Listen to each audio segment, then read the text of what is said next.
Nah, jadi supaya tidak ada pertanyaan-pertanyaan lagi tentang kampas kopling, kita bahas substitusi kampas kopling di sini ya.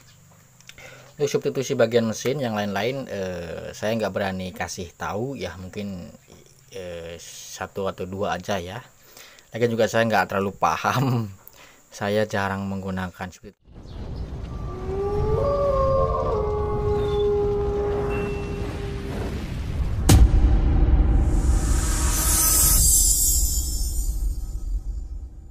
Oke, assalamualaikum warahmatullahi wabarakatuh. Baik lagi di Himmatullah dan Hilmi Arasya.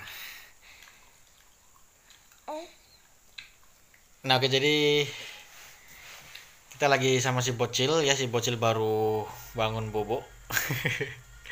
Nah, oke, jadi di video kita kali ini kita mau bahas salah satu komentar ya seperti ini. Jadi pertanyaan adalah plat kopling untuk Pulsar UG3. Nah, ini nggak tahu plat kopling ataupun kampas kopling ya. Kamu kenapa, Nduk? Nah, jadi oke, kita bahas kira-kira persamaannya pakai apa sih, dan apabila nanti ada perubahan apa yang harus dirubah supaya bisa terpasang di Pulsar UG3. Salam dulu dong, salam dong.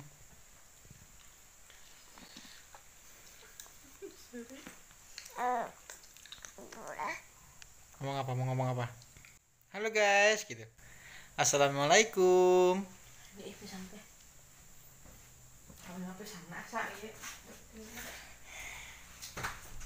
Lu, nggak boleh, nggak sopan, nggak boleh sayang. Udah ya, ayo bikin video dulu ya. Oke, kita bahas. Oke, jadi untuk kampas kopling ya UG3. Jadi UG3 ini berarti kan Pulsar 180 ya, 180 UG3. Kemudian Pulsar 200 DTSI, dia bukan UG3 tapi untuk kampas koplingnya dia sama karena bentuk rumah koplingnya juga sama ya. Nah, jadi bisa menggunakan kampas kopling itu sebenarnya sudah sering saya bahas ya, tapi mungkin kurang nonton, nggak apa-apa. Udah pernah saya bahas, dia bisa menggunakan kampas kopling dari Yamaha Scorpio, Ninja R ya, Ninja 2 tak lah intinya ya, Ninja 2 tak, Yamaha Bison. Dan kalau untuk platnya, nah kalau untuk platnya ini saya belum pernah ganti ya, mau pakai plat apa saya belum pernah ganti. Jadi saya nggak tahu untuk persamaan platnya. Tapi kalau kampas koplingnya ya, itu yang tadi saya sebutkan. Cuman untuk kampas kopling ya apabila menggunakan punya Yamaha, baik itu Scorpio ataupun Yamaha Bison, itu bagian kampas kopling ya, bagian diameter dalamnya yang paling belakang itu nggak akan bisa dipasang kecuali kita papas ya. Kalau mau PNP ya pakai punya Ninja 2 tak, itu PNP, tenaganya nggak terlalu boyor ya, enak lah intinya.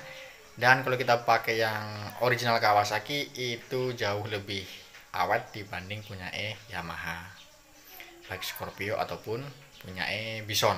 Ya walaupun nggak terlalu beda jauh sih, ya tergantung cara pemakaian dan juga medan jalan. Nah, apabila kita menggunakan Scorpio atau kampas kopling Yamaha Bison, mungkin ya, Bison itu PNP atau enggak ya? Kayaknya sih enggak juga.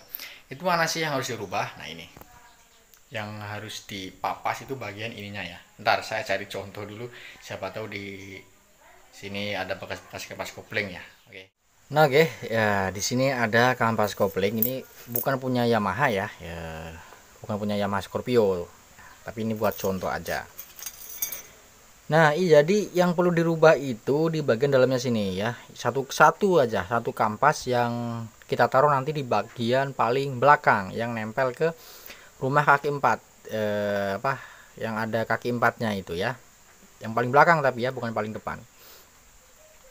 Nah, itu nggak akan masuk karena diameter ininya terlalu kecil. Ya, jadi ini harus kalian papas ya, sesuaiin aja sampai masuk. Kalau saya biasanya patokannya di kampasnya ini ya. Ntar. Nah, kampasnya ini ya maksimal sampai sini aja, sampai batas sih kampas ini aja. Jangan sampai kampasnya ini kekikis. Kalau kampasnya sampai kekikis, lebih baik nggak usah kita pakai. kita pakai kampas kopling bekas motor kita ya, yang tadi yang bekasnya kita pakai 1 biji untuk di bagian belakang ya. Itu kalau buat teman-teman yang nggak mau ribet pun seperti itu ya, beli kampas kopling Scorpio atau Yamaha Bison, yang satunya bagian paling belakang nggak usah dipakai, kita gunakan kampas kopling yang punyanya si Pulsar yang bekasnya, nggak apa-apa, cuman 1. Dan jangan lupa untuk penggantian kampas kopling ini harus dilumasi terlebih dulu.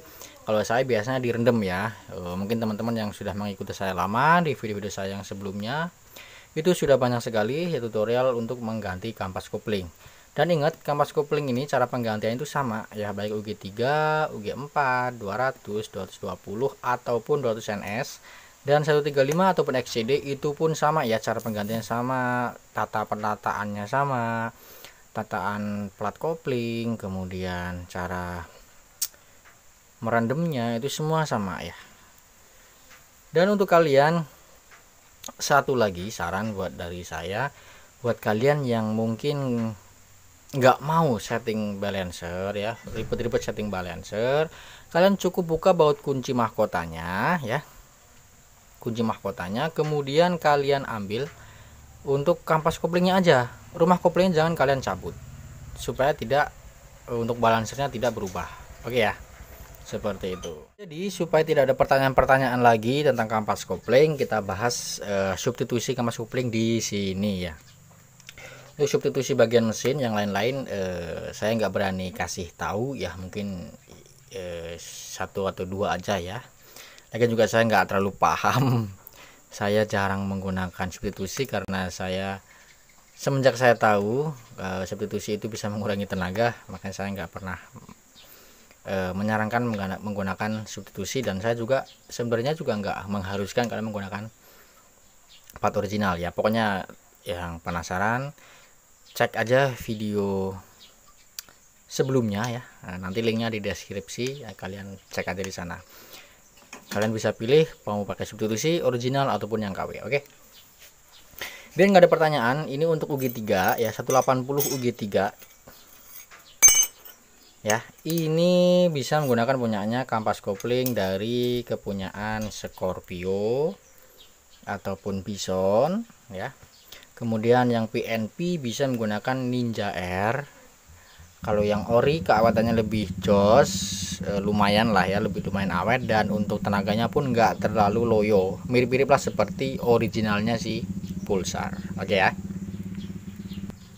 Dan kemudian sekalian saja kita bahas untuk Pulsar 150, siapa tuh ada yang masih punya 150, 180, UG1, UG2.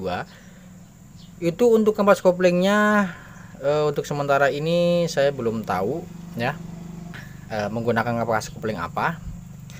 Dan saya pernah nanganin motor seperti ini pun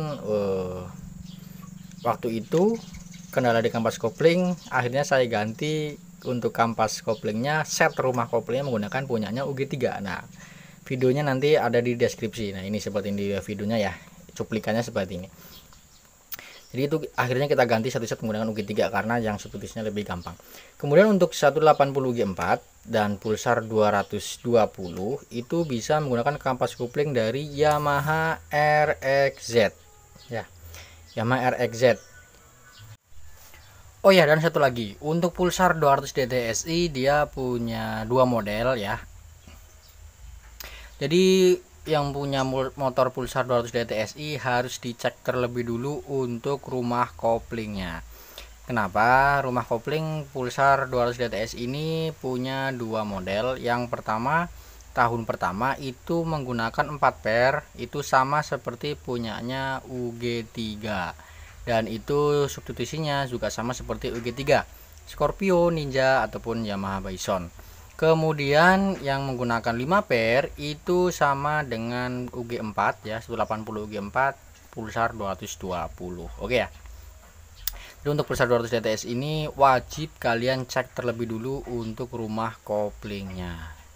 Dicek menggunakan berapa per. Apabila 4 berarti UG3 sama seperti UG3.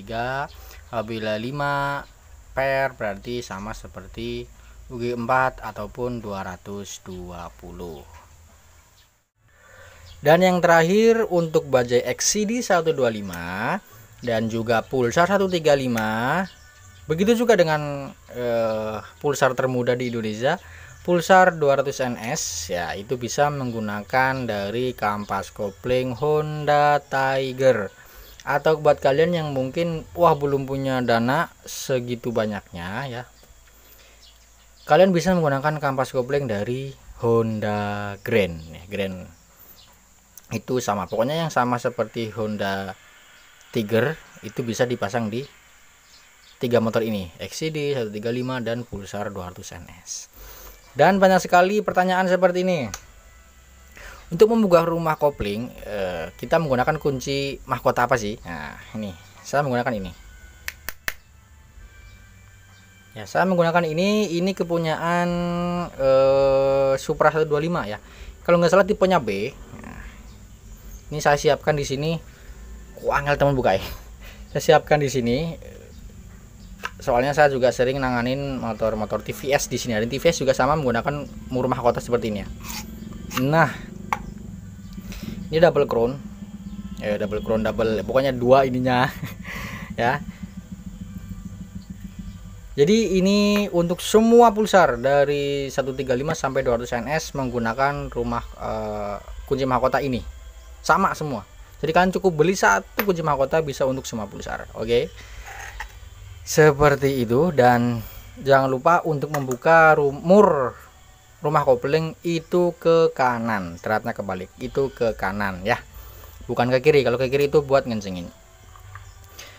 Oke, pokoknya lebih lengkapnya untuk tutorial cara pasangnya semuanya sudah ada di video sebelumnya, nanti linknya saya taruh di deskripsi ya.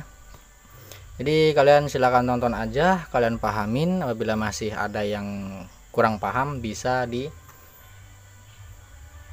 di kolom komentar, nanti siapa tuh bisa kita bahas lagi. Oke ya, terima kasih yang sudah menonton, semoga bermanfaat. Saya Hilmi Arasyah undur pamit. Wassalamualaikum warahmatullahi wabarakatuh. Salam 1, 2 dan 3 busi.